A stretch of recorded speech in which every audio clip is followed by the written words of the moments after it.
నమస్కారం. నా పేరు పోలీగ్లాట్ Poolabala.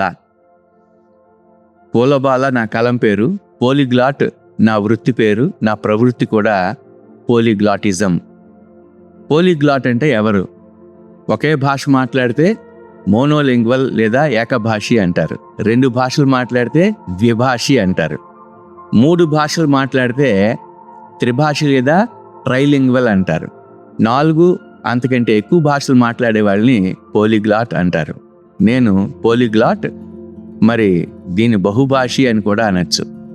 French, German, Spanish, Italian, English, Japanese ఈ 6 భాషల్లో నేను అనర్గళంగా అంటే ఫ్లూయెంట్గా మాట్లాడతాను. మాట్లాడటమే కాకుండా ఈ భాషలను బోధించడం, వీటిలో రచనలు చేయడం కూడా చేస్తున్నాను గత 2 దశాబ్దాల నుంచి. ప్రపంచంలోని అతిపెద్దమైన పుస్తకాల్లో ఒక 3 పుస్తకాలు, విలక్షణమైన పుస్తకాలు నావి. అందులో భారతవర్ష అని తెలుగు పుస్తకం. ఇది ప్రబంధ కావ్యం.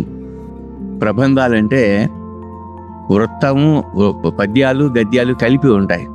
200 వృత్త పద్యాలతో 20,000 ఉపమానాలతో 1265 పేజీల్లో 100 పాత్రలతో రాసినటువంటి భారతవర్ష అనే ప్రబంధ కావ్యానికి భారతీయ ఆత్మకు ప్రతీక అని కితాబు ఇచ్చారు ఆచార్య నాగార్జున యూనివర్సిటీ తెలుగు విభాగాధిపతి అయినటువంటి ఆచార్య కృష్ణారావు గారు.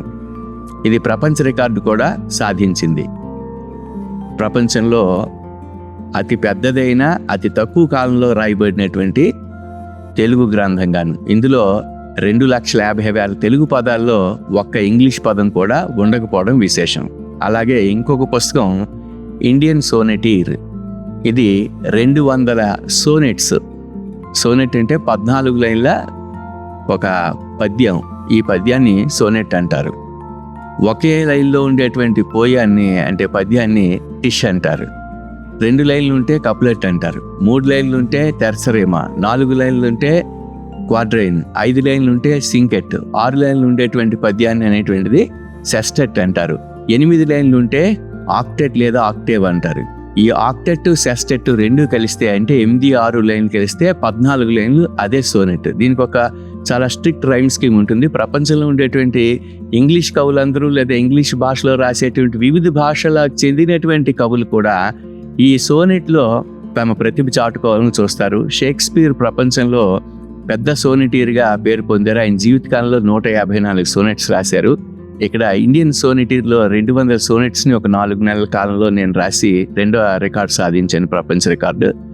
ఇలాగే శృంగార, ప్రబంధ, భక్తి కావ్యాలు ఇట్లాంటివి ప్రాచీన గ్రంథాలని అనువదించడం చేస్తున్నాను. ఈరోజు విజయనగరం సెంచూరియన్ యూనివర్సిటీలో ఒక అనువాద సాహిత్యం, స్పానిష్ నుంచి తెలుగులోకి అనువాదం చేయబడినటువంటి ఒక నవల ఇక్కడ విడుదల గావించబడింది. ప్రొఫెసర్ జిఎస్ఎన్ రాజు గారు, ఛాన్సలర్ ఆఫ్ సెంచూరియన్ యూనివర్సిటీ, ఆయన నాకు ఈ సదావకాశాన్ని ఇచ్చారు. ఆయనకి సాహిత్యం పట్ల, సమాజం పట్ల చాలా అవగాహన ఉంది. ఆయన సలహాలు నన్ను ఆశ్చర్యపరిచేలాగా, ఒక ప్రగతి మార్గంలో నడిపించేలాగా ఉన్నాయి. ఆయన కూడా బహుళ గ్రంథకర్త. జిఎస్ఎన్ రాజు గారి గురించి చెప్పడం అంటే సూర్యుని పరిచయం చేసినట్టే ఉంటుంది. కానీ ఆయన గురించి ఎంత విన్నప్పటికీ కూడా ప్రత్యక్ష అనుభవం ద్వారా ఈ యూనివర్సిటీకి ప్రగతి పదంలో ఎంత చక్కగా నడిపిస్తున్నారు అనేటువంటిది నేను అర్థం చేసుకోగలిగాను. ఈ యూనివర్సిటీల గురించి కూడా 2 ముక్కలు చెప్పాలి. సాధారణంగా యూనివర్సిటీలో టెక్నాలజీకి సంబంధించిన ప్రోగ్రామ్సే తప్ప సాహిత్యానికి సంబంధించినటువంటి కార్యక్రమాలు చాలా తక్కువ జరుగుతాయి. అట్లాంటిది సాహిత్యంలో ఇక్కడ ఉండేటువంటి ప్రొఫెసర్స్,